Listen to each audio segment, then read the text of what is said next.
Pag hindi daw kayo boboto, mawawalan daw kayo ng pera ngayong Pasko. Kaya, syempre natakot ako, no? Kaya, i-vote na natin si Joy Barcoma for the best appearance para sa Miss Earth. Yun nga lang, hindi ko pwedeng ipakita yung QR code kasi nababan yung video ko. Hindi ko alam kung bakit. But anyway, may link naman na ipapakita ko sa description how to support our candidate sa Miss Earth 2025. So, ito yung ginawa ko para iboto si Joy Barcoma. Kaya panoorin nyo kung paano. Okay, before natin gawin, narito ang 3 simple steps. So yung step 1 is either iscan nyo yung QR code, pero hindi ko pwede maipakita yung QR code, pero meron namang link. So i-click nyo na lang yung link na yan para mapunta kayo doon sa app kung saan kayo mag-vote. And then, step 2, pag nandun na kayo sa app, meron kayong choices kung paano nyo ikakast yung vote nyo, no? Pero syempre, piliin nyo muna si Philippines Joy Barcoma. And then, kapag i-click nyo siya, lalabas yung free, yung may mga amounts na, no? So, syempre, i-click nyo yung free. Pero kapag may anda ka or anak ka ng contractor, o di ba? Ayan. And then, after nakapag-pili ka na kung ano yung i-vote mo, step 3 ka na. So, may magpapakita na voting finished o kaya magpapakita na QR code. So, it means nakast na yung vote mo. Okay. So, dito tayo sa page ni Miss Joy Barcoma. Ang sabi niya, ang hindi bumoto sa akin, hindi magkakapera sa Pasko. So, hala, nakakatakot naman pag ganito, no?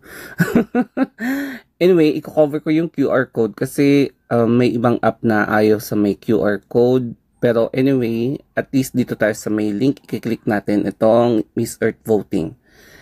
So, ang gagawin natin is mag-vote syempre. So, itong eventista, napunta tayo dito. And then, mag-vote tayo kay Miss Joy Barcoma. And then, i-press natin itong vote. And, mamimili tayo ng 1 points free. Syempre, no? 1 point free muna tayo ngayon. And then, i-extend natin. Continue on iZone app.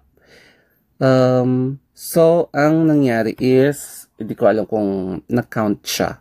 Pero anyway, I did my part and nakapagboto na ako. O, di ba? Ay, sa wakas, at least nakapag-cast na ako ng vote. Kaya sa tingin ko, sana hindi ako mawawala ng pera pagdating ng Pasko. O, di ba? I'm safe.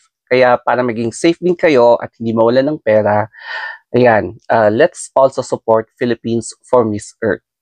Kaya patunayan na natin na tayo talaga ang namamayagpag sa social media bilang one of the most highly anticipated social media power in the world, no? Especially pagdating sa botohan ng international competition such as Miss Earth, di ba?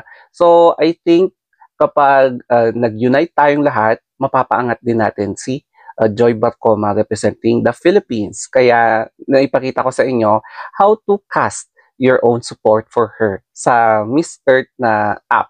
So, ano pang hinihintay nyo? Free na to and wala kayong ibibigay na kahit ano.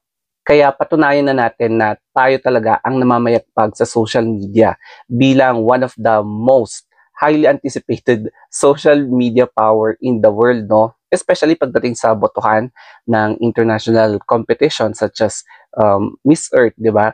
So, I think kapag nag-unite tayong lahat, mapapaangat din natin si Joy Barcoma representing the Philippines. Kaya naipakita ko sa inyo how to cast your own support for her sa Miss Earth na app. So, ano pang hinihintay nyo? Free na to and wala kayong ibibigay na kahit ano. Yun nga lang, no, matagal-tagal na akong nagre-review ng pageants pero hindi ako marunong gumawa ng ganito kagandang hot picks. So, I'm not sure kung may mga app para i-organize mo yung mga photos, then yung mga text.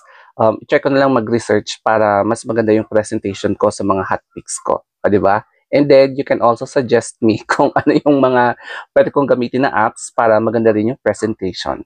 So, that's it. More updates to come.